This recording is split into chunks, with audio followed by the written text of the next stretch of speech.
Hai semua, saya Dr. CK, host anda. Jadi hari ini kita nak kongsi sikit mengapa NutriBoost menjadi pilihan biostimulan untuk pokok indoor. Ia adalah satu pilihan praktikal dan selamat digunakan. Jadi bila kita cakap tentang penjagaan pokok indoor, kebanyakan pemilik rumah sebenarnya cari satu perkara saja. Kita nak satu barang saja, iaitu penjagaan yang ringkas, selamat dan tidak menyusahkan rutin harian. Pokok indoor bukan macam pokok luar. Ia hidup dalam ruangan tertutup, cahaya terhad, pengudaraan terpilih.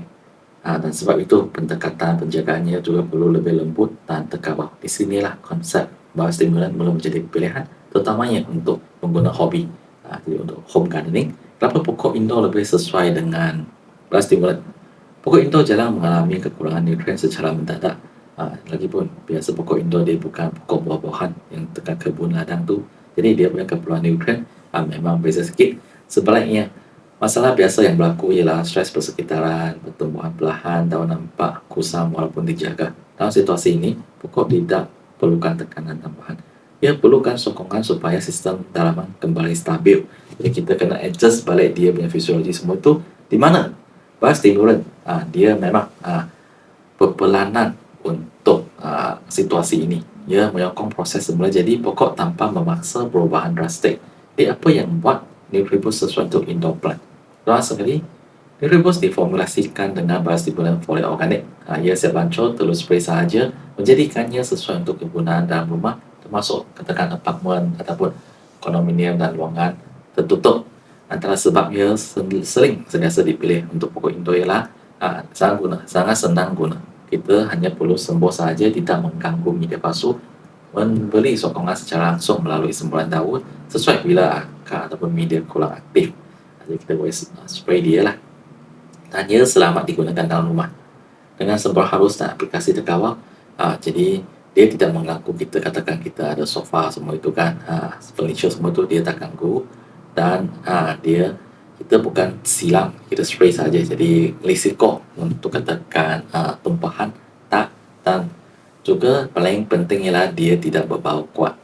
Jadi ini penting lah untuk katakan dekat rumah indoor di mana ruangan terhad, ada pelabut hampiran pokok ataupun kita nak kekalkan persekitaran bersih. Dan yang penting juga ialah NutriBoost mesra haiwan peliharaan. Katakan kita ada oyen, kita punya kucing ataupun haiwan peliharaan lain, keselamatan menjadi keutamaan.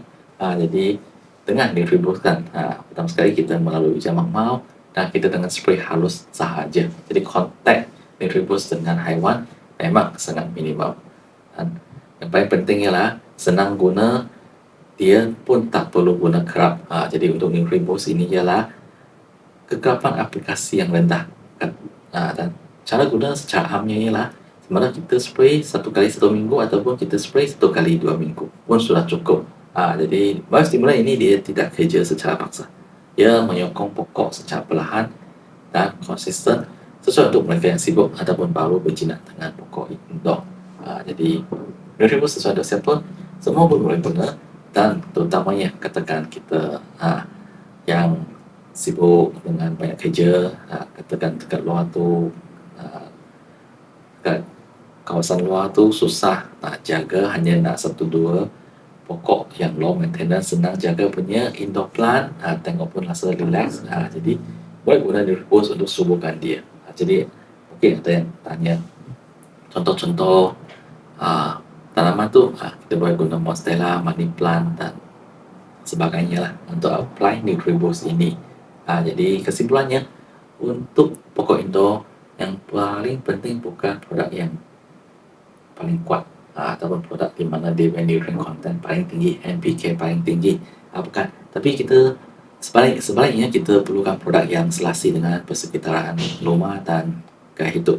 Jadi pendekatan biostimulan seperti NutriBoost adalah sesuai kerana dia tidak memaksa pokok, dia organik semula jadi, menyokong kestabilan, mudah, selamat dan praktikal.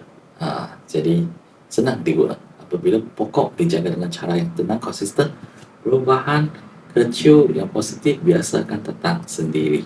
Jadi itu saja untuk sesi kongsi hari ini. Terima kasih semua.